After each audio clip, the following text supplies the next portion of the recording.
Cette parole de l'Écriture que vous venez d'entendre, c'est aujourd'hui qu'elle s'accomplit.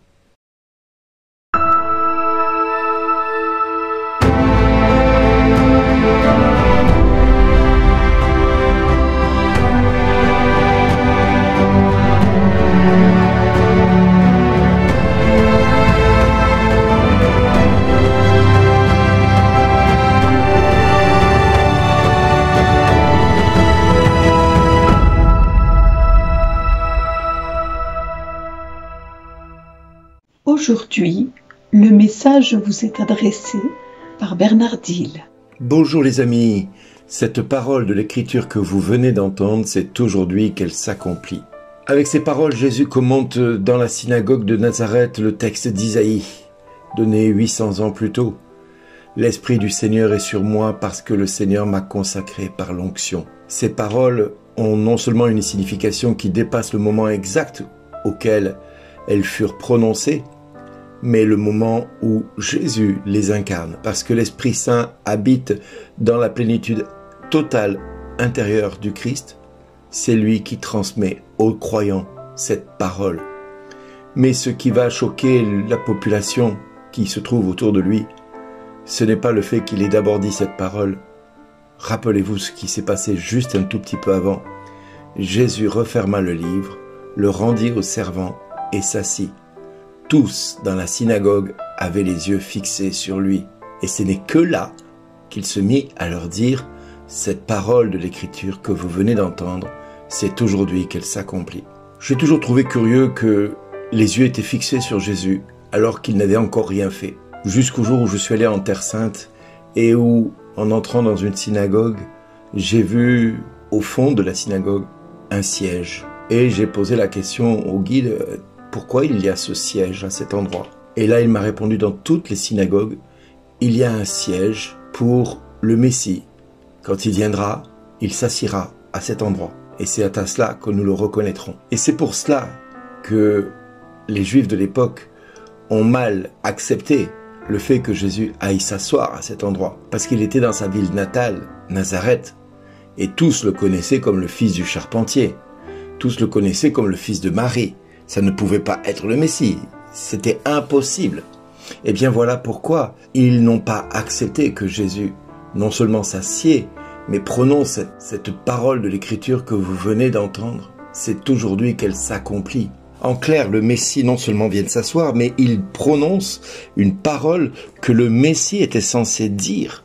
Et c'est là où la puissance de la parole de l'Évangile a comme une forme d'actualité éternelles, car elles sont non seulement prononcées par l'Éternel lui-même, mais elles sont toujours l'actualité de Dieu, car Dieu fait s'accomplir à tout moment et à toute époque chacune de ses paroles. Quand nous écoutons la parole de Dieu, nous devons la recevoir non pas comme un discours humain, nous dit saint Paul, mais comme une parole qui a le pouvoir de nous transformer, de nous métamorphoser, de faire de nous des êtres horrible que nous sommes quelques minutes avant et quelques minutes après avoir entendu la parole, des êtres capables de faire le bien. Dieu ne parle pas qu'à nos oreilles, non, il parle à notre cœur, il parle à ce que nous sommes de plus laid, de plus horrible. Et c'est pour ça que cette parole qu'il prononce résonne dans le cœur des Juifs comme quelque chose qui ne peut pas être entendable ni entendu. Tout ce qu'il est dit profondément de lui est forcément rempli de sagesse et d'amour, ce qui rentre en totale opposition avec la sagesse humaine et la raison humaine. La parole de Dieu est une source inépuisable de vie, et les hommes qui sont autour de lui sont que dans la ténèbre, et ne peuvent entendre la parole de vie, puisqu'ils sont morts eux-mêmes, et ne refusent d'accepter que le Messie puisse venir de leur ville, et soit le fils du charpentier, le fils de Marie. Ce que nous en comprenons est bien moindre que ce que nous en laissons souvent. Comme des gens assoiffés qui boivent à une source, nous pouvons imaginer que nous allons boire un petit peu de cette eau qui tombe de la source, mais nous ne pouvons pas tout boire, parce que tout signifierait que la source soit tarie. Mais non, la source coule et coule encore et coulera encore tout le temps. Mais le fait de boire de cette eau va rafraîchir notre gorge et donc nous désaltérer.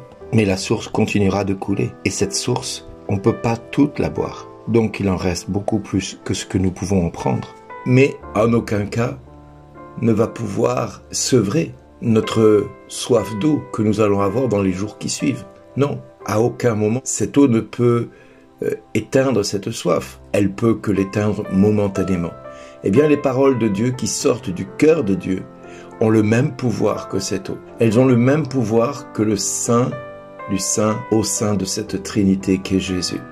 Le Verbe de Dieu, le Verbe du Père qui est venu au milieu des hommes pour sauver les hommes. Et c'est pour ça que chaque jour, si nous voulons vraiment être des êtres non seulement guidés par Dieu, mais rassasiés ou, on va dire, abreuvés par Dieu, nous désaltérer, nous devons aller à la source de l'Évangile pour entendre l'Évangile nous parler et abreuver notre soif, nous désaltérer. Nous devons nous dire que ce que disait Jésus à Marie, par exemple, et que Marie répondra « Qu'il me soit fait selon votre parole à l'ange ». Et là, Dieu nous répondra à cette parole de l'Écriture que vous venez d'entendre. C'est aujourd'hui qu'elle s'accomplit parce que vous allez l'entendre avec l'Esprit de Dieu. Mais pour que cette parole soit efficace en nous, il nous faut nous détacher de tout préjugé. Ne pas être comme ces Juifs parce que nous voyons cet homme que nous connaissons depuis longtemps s'asseoir à un endroit qui est réservé au Messie, alors ce n'est pas possible que ce soit là maintenant. Oui, les contemporains de Jésus n'ont pas compris parce qu'ils le regardaient avec des yeux humains. N'est-il pas le fils de Joseph, le fils de Marie? Ils voyaient l'humanité du Christ, mais ils n'ont jamais constaté sa divinité. À chaque fois que nous entendons et que nous écoutons la parole de Dieu, au-delà du style littéraire qu'elle peut avoir, ou avoir comme histoire à nous raconter, de la beauté du texte ou de la particularité de sa situation, nous devons savoir que c'est Dieu, à l'instant même, comme maintenant, qui nous parle et qui nous dit à chacun de nous, merci d'exister.